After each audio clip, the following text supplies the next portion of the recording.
గౌరవ ముఖ్యమంత్రి గారికి, మంత్రివర్గ సహచరులకి, సభ్యులకి, గౌరవ సభ్యులకి అందరికీ నా హృదయపూర్వక నమస్కారం. ఈ తిరుమల ఈ లడ్డు మీద జరిగిన ఈ కల్తీ ఈ డిబేట్కి సంబంధించి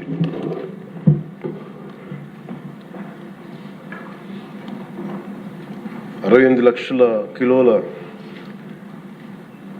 నెయ్యి అని చెప్పే ఒక కల్తీ నెయ్యిని వాడారు. దీని మీద ఫస్ట్ ఇది ఎలా బయటకు వచ్చింది? గవర్నమెంట్ ఫామ్ అయిన కొత్తలో గౌరవ ముఖ్యమంత్రి గారు ఎన్డీఏ మీటింగ్ మమ్మల్ని అందరినీ పిలిచి కండక్ట్ చేసినప్పుడు ఆ రోజు ఒక నేషనల్ డైరీ డెవలప్మెంట్ బోర్డు చేసిన రిపోర్ట్ని చదివారు. వీళ్ళు గత పాలనలో ఇది కూడా జరిగింది అనేది టీటీడీ బోర్డు వారి పాలక మండలి చేసిన ఇది కూడా జరిగింది అనేది తెలియజేశారు. అంతే, అక్కడితో అయిపోయింది అధ్యక్ష. దాన్ని అంతకు మించి ముందుకు తీసుకెళ్ళాలి. లేదంటే నేను అది విని నాకేమనిపించిందంటే ఇలాంటివి కూడా జరిగినాయా? ఎందుకంటే ఆల్రెడీ గతంలో తిరుపతికి తిరుమలకి పైకి అంత వెళ్ళినప్పుడు కొంత స్థానికంగా కొంత ఉన్న చెప్పింది, తిరుమలలో చెప్పింది ఇవన్నీ కోరిలేట్ చేసుకొని కొంత ప్రసాదం కూడా క్వాలిటీ లేదని ఎలా చేశారు ఏంటో అనుకున్నాం. కానీ ఒక గబుక్కుని ఒకళ్ళ బ్లేమ్ చేయడం అనేది చాలా ఆలోచించి మాట్లాడుతాం. ముఖ్యంగా పబ్లిక్ లైఫ్లో ఉన్నాం కానీ బాధ్యతగా ఉన్నాయి మా పొజిషన్లో. అలాంటిది అసలు ఈ నెయ్యిలో కల్తీ జరగలేదు ఇవన్నీ వాళ్ళు మాట్లాడుతుంటే దాని మీద చాలా కంప్లీట్ వివరణ ఇవ్వాల్సిన అవసరం ఉంది అనిపించింది అధ్యక్ష.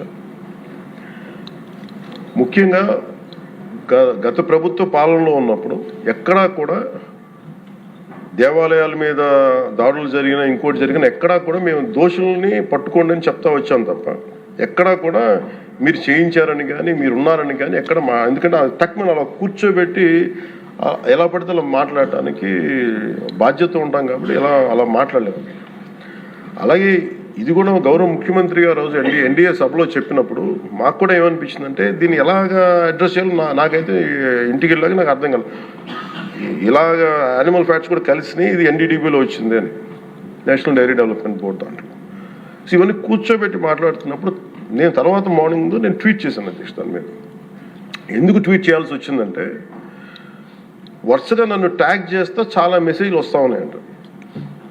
నా ఆఫీస్ నుంచి అన్ని పంపించేటప్పుడు నేను చూసాను ఏం జరిగిందంటే మీరు ఎవరు మాట్లాడరేంటి, ఇలాంటి రిపోర్ట్ ఉన్నప్పుడు కూడా మీరు ఎవరు మాట్లాడరు ఏంటంటే అప్పుడు నా ఉద్దేశం ఏముందంటే దిగి ఈ దేవాలయాలు జరిగే ఇలాంటివన్నీ ఇవన్నీ కూర్చోబెట్టి దీనికి ఒక రక్షణ ఒక సనాతన ధర్మ రక్షణ బోర్డు లాంటివి ఉంటే బాగుంటుంది. ఎందుకంటే ఇలాంటి కూర్చోబెట్టి చాలా న్యూట్రల్గా చాలా ఆబ్జెక్టివ్గా చేయొచ్చు ఇవి అనే ఉద్దేశంతో నేను పెట్టాను అధ్యక్ష. నాకు గిల్ట్ ఎక్కడొచ్చిందంటే అరే ఇవన్నీ మనకి లాస్ట్ 2-3 years మా టెంపుల్ దగ్గర తిరుమలకి వెళ్ళినప్పుడు కూడా గౌరవ మంత్రివర్యులు మనోహర్ గారు మేము వెళ్ళినప్పుడు మా దృష్టికి చాలామంది తీసుకొచ్చారు అధ్యక్ష. మేమే 2-3 పర్యాలు మేమే మాట్లాడుకున్నాం. సో నాకు అవన్నీ గుర్తొచ్చి అరే మనకి తప్పు జరిగింది తెలిసి మనం దాన్ని సరిగ్గా తీసుకెళ్ళకపోయిన ఒక పశ్చాత్తాపంతో నేను ఒక దీక్ష చేశాను అధ్యక్ష. ఆ తర్వాత దాన్ని అందరూ అన్ని రకాలుగా తీసుకెళ్ళారు సార్, 3 parties. అలాగే మాకు తర్వాత మొన్న గౌరవ ముఖ్యమంత్రి గారు మనకి కేశవ్ గారు మా క్యాబినెట్లో కూర్చున్నప్పుడు మా దృష్టికి తీసుకొచ్చింది అసలు ఈ నెయ్యే లేదనేది చాలా స్పష్టంగా తెలియదు. మాకేమనిపించిందంటే ఏదైనా సరే innovation is very important in life. Innovation లేకపోతే ఈ పాటికి ఒక్కొక్కరు ఒకలా ఇన్నోవేట్ చేస్తారు. బట్ ఈ పర్టికులర్ ఈ గత ప్రభుత్వంలో ఉన్న వ్యక్తులు వీళ్ళు అరాచకంలో ఇన్నోవేషన్ చేశారు. వీళ్ళు కల్తీలు కూడా అంటే మామూలుగా ఒక నెయ్యి కావాలంటే పాలలో నుంచే కాకుండా రసాయనాల నుంచి కూడా తీయచ్చు, మిగతా వాటి నుంచి కూడా తీయచ్చు అని చేసి చూపించారు. దానికి సంబంధించిన కంప్లీట్ సిబిఐకి ఆ రిపోర్ట్ ఇచ్చినప్పుడు ఎక్కడా కూడా నెయ్యి లేకుండా వీళ్ళు నెయ్యి తయారు చేశారని స్పష్టంగా తెలియజేశారు. ఇప్పుడు మనం ఏం మాట్లాడుతున్నాం వీళ్ళందరితో అంటే ఎక్కడా కూడా ఈ సభ సాక్షిగా చెప్తున్నాను, ఇది ప్రజలకు కూడా తెలియాలి, ఎక్కడా కూడా గత ప్రభుత్వం తాలూకు హెడ్ చేసిన వ్యక్తి చేశారని ఎక్కడ కూడా నేను ప్రత్యేకించి మాట్లాడాను. నేనేం చెప్తాను, టీటీడీ పాలక మండలి బాధ్యత ఇది. మీరు కూర్చోబెట్టి మీరు బాధ్యత తీసుకొని వాళ్ళ పార్టీ ఆ ప్రభుత్వం స్థాపించినప్పుడు వాళ్ళ నియమించిన పాలక మండలి వాళ్ళు చేసిన తప్పులకి సింపుల్ ఏం చేయాలి అధ్యక్ష, ఒక ఇంటర్వ్యూలో కూడా నన్ను అడిగితే నేనేం చెప్పానంటే, you mean to say you going to blame the person who headed the last government అంటే my intention is not that. My intention is always to say that who did this, who are the perpetrators. A perpetrators is more or less they are the TTD board. Let them be accountable for that. ఎక్కడ కూడా నేను ఈ వ్యక్తి గురించి మేము మాట్లాడలేదు, ఎందుకంటే డైరెక్ట్గా ఇన్వాల్వ్మెంట్ ఉందని మనం చెప్పట్లేదు అది, ఎందుకంటే వాళ్ళు నియమించిన బోర్డు ఇది. కానీ వాళ్ళు ఏం చేస్తున్నారు, అక్కడ కూర్చోబెట్టి ఎక్కడా కూడా సింపుల్గా ఏం చేయాలి దీక్ష, నిజంగా నేనేం చెప్పాను ఆ ఇంటర్వ్యూలో కూడా, ఆయనే తప్పు, నాకు సంబంధం లేదు, మేము పలానా టీటీడీ బోర్డు చేసింది ఇది, ఆ టీటీడీ బోర్డు మీద మీరు నిష్పక్షపాతంగా ఒక కమిటీ వేయండి, ఆ దోషులు శిక్ష పడేలా చేయండి, వాట్ ఎవర్ దాని అవుట్కమ్ ఏముంటుందో దాన్ని బయట పెట్టండి, ఇంత సింపుల్గా తేల్చేయచ్చు. వాళ్ళు వెనకెందుకు వేసుకొస్తున్నారు నాకు ఈ రోజుకి నాకు అర్థం కాదు. ఈ రోజుకి వెనకేసుకు రావాల్సిన అవసరం లేదు. వెరీ క్లియర్ కట్ రిపోర్ట్ ఇచ్చింది. ఇందులో కంప్లీట్గా అసలు నెయ్యి లేకుండా వీళ్ళు నెయ్యి తయారు చేశారు కనుక, రసాయనాలతోటి పామ్ ఆయిల్ తోటి వీటన్నిటితో బేస్ చేసుకొని నెయ్యి లేకుండా నెయ్యి తయారు చేశారు. It's very clear cut, it's evident. ఇప్పుడు ఎందుకు ఇంత డిస్కషన్ అవుతుంది అధ్యక్ష, మనందరం కూర్చోబెట్టి ఇంత సభా సమయాన్ని ప్రజలకు ఇవ్వాల్సింది కేవలం తిరుపతి లడ్డు గురించి ఎందుకు మాట్లాడాల్సి వస్తుందంటే, వాళ్ళు నిజంగా కనుక ఉప్పేసుకుని ఉంటే కల్తీ జరిగింది, దానికి తగ్గ లా ఏం కోర్స్ యాక్షన్ ఏం తీసుకోవాలో తీసేసుకుని అయిపోతుంటే దానికి ఎవరైతే పర్పెట్రేటర్స్ ఉన్నారో వాళ్ళకి ఆ శిక్షగా వెళ్ళిపోతారు. అలా కాకుండా అసలు ఆ నెయ్యిలో కల్తీ లేదు, యానిమల్ ఫ్యాట్ లేదు, రిపోర్ట్ ఇచ్చిన తర్వాత ఇవన్నీ. అందుకని ఈ సభ ఈరోజు ఇంతమంది మాట్లాడాల్సి వస్తుంది అధ్యక్ష. మాకు ఏమనిపించిందంటే అధ్యక్ష, దీన్ని క్యాబినెట్ మీటింగ్లో మా దృష్టికి తీసుకొచ్చింది మీకు తెలియజేస్తున్నాను మీ ద్వారా ప్రజలకి.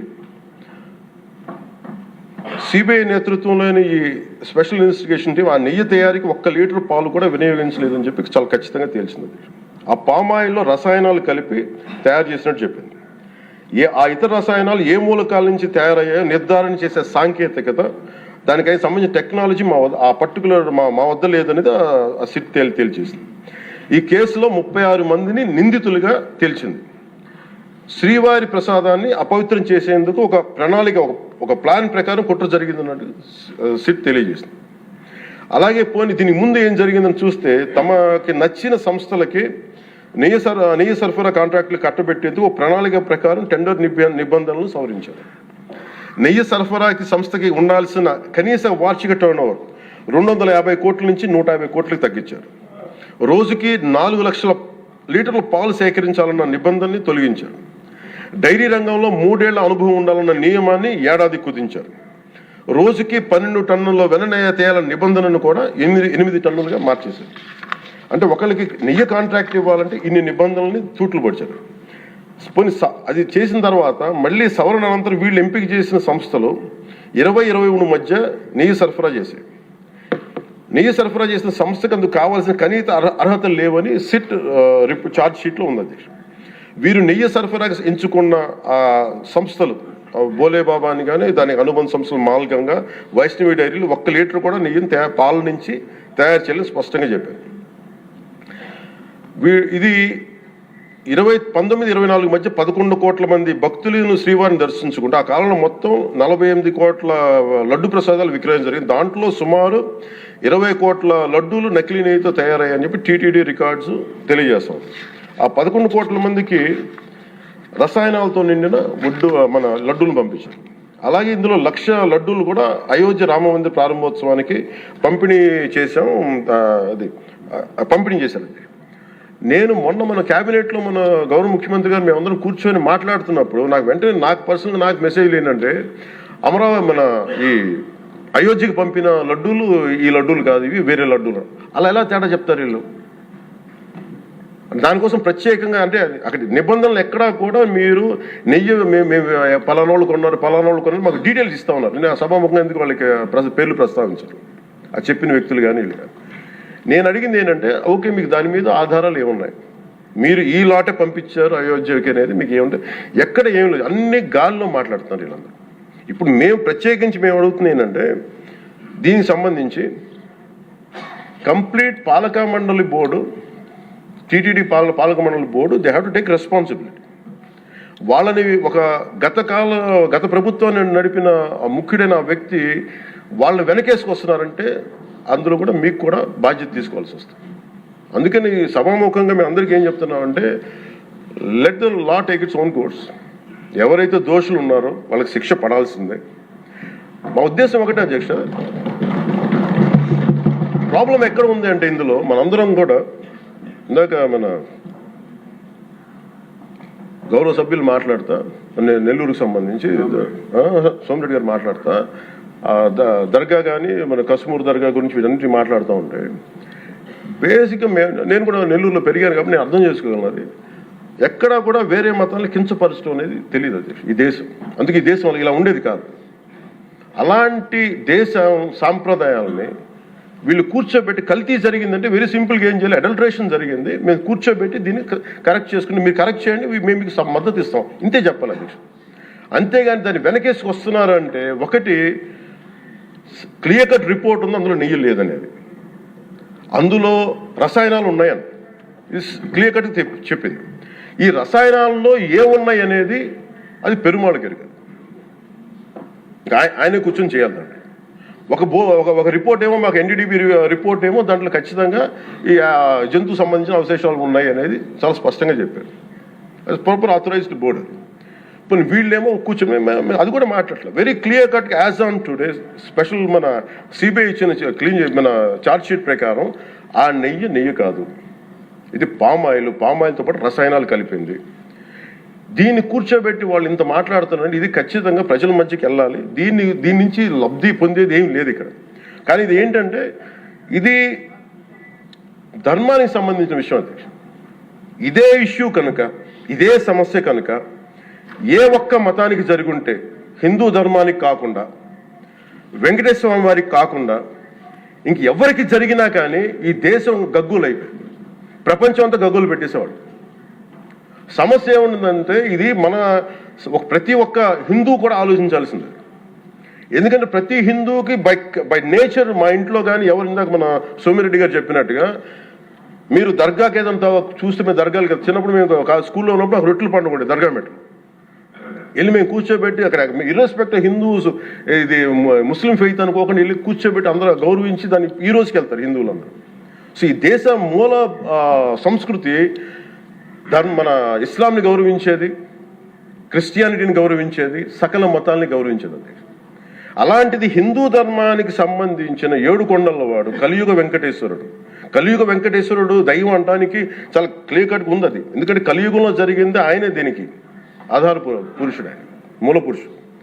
అలాంటి ఆయనకి పెట్టే ప్రసాదానికి ఇంత అపవిత్రం చేసిన తర్వాత వీళ్ళు ఏమి కూర్చొని దాన్ని తప్పు లేకుండా లేదన్నట్టుగా మాట్లాడుతుంటే వీళ్ళకి నాకు ఏం మాట్లాడాలో తెలియదు. దీనికి ఒక్కటి కూడా ప్రజలకు తెలియజేయాల్సింది ఏంటంటే అధ్యక్ష,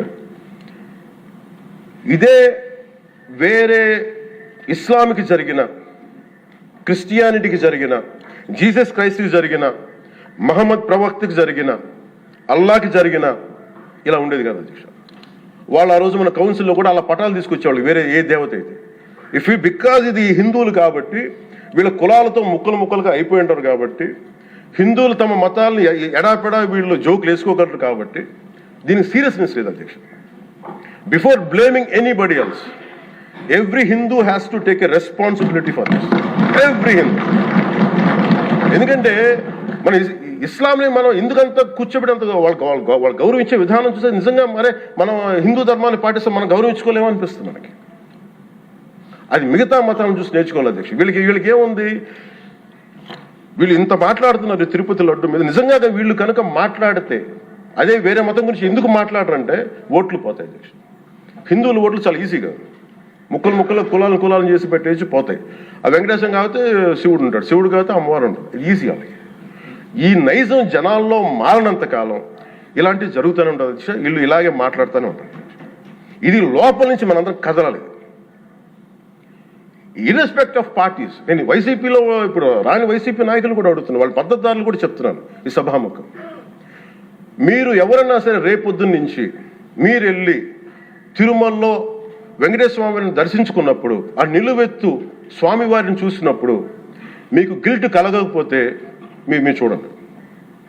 ఎందుకంటే ఆయన కళ్ళలోకి చూసినప్పుడు మీరు ఇన్ని తప్పులు చేసేవాళ్ళు మేము వెనకేసుకొస్తున్నామని ఎవరన్నా మాట్లాడితే ఆ పాపం వాళ్ళకే కాదు వాళ్ళకు కూడా చుట్టుకుంటుంది. ఇది ఖచ్చితంగా దీన్ని ఎక్కడో చోట దీనికి ఒక లాజికల్ కన్క్లూజన్ అయితే పట్టుకెళ్ళదు. దోషులకి శిక్ష పడాల్సింది. ఎందుకంటే ఇది ఇక్కడతో ఆగకపోతే ఇది ఒక పరంపర అయిపోతుంది. అందుకని మేము ఖచ్చితంగా I'm committed to get this who are are the perpetrator they should be punished. They should be punished. అలాగే ఒక ముగింపు 2 వాక్యాలు చెప్పి నేను మాకు చెప్పి ముగిస్తాను.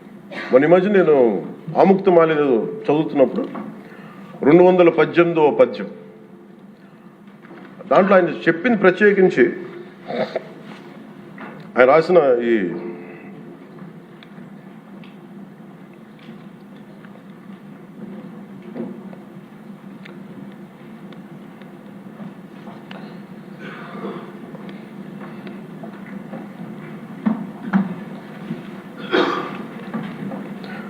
అంటే దేవాలయాల మీద డబ్బుల్ని ఎలా అంటే రాజుకి కర్తవ్యాన్ని ఉపదేశించే పద్యం. ఆయితికానికి ఇవ్వకు మమరాలయ ముఖ్యము, అతడు అర్థతృష్ణాయుతుడై నిజోర్వియగు నష్టికి ఆ ధనమును తరల్చి రాజు ఆయతనమునకు చేర్చు మరి అట్టిది ఆపత్యము కాన ఒంటిగాడే అధికారి కావలయ ఇంచుకు తిన్నను వాడే రూపురం. మనకు తెలిసిన మహా గొప్ప పరిపాలకులు కృష్ణదేవరాయలు రాసిన అముక్తమాల్యదలోనిది ఈ పద్యం. దేవుడి సేవలో ఎలాంటి వారిని నియమించాలో రాజుకు కర్తవ్యాన్ని ఉపదేశించే పద్యం. రాజు కోసం వసూలు చేసేవాడికి దేవాలయంపై అధికారం ఇవ్వద్దు. అలాంటి వాడు డబ్బు మీద ఆశతో రాజ్యానికి వసూళ్లలో నష్టం వచ్చినప్పుడల్లా దేవుడది ధనాన్ని తరలించి రాజు ఖజానాకు చేర్చేస్తూ ఉంటాడు. అలాంటిది తప్పుడు పని కాబట్టి ఎలాంటి మమకారాలు లేని ఒంటరి వాడే ఆలయానికి అధికారిగా ఉండాలి. ఒకవేళ వాడు దేవుడి సొత్తు తిన్నప్పటికీ ఆ పాపానికి వాడే నాశనం అవుతాడు. కానీ ఆ డబ్బు తెచ్చి రాజుకి చేర్చడం వల్ల ఆ రాజ్యమే నాశనం అవుతుంది అని చెప్తుంది అధ్యక్ష పద్యం. గత ప్రభుత్వ పరిపాలన కాలంలో జరిగిందంతా అచ్చంగా ఇలాగే జరిగింది.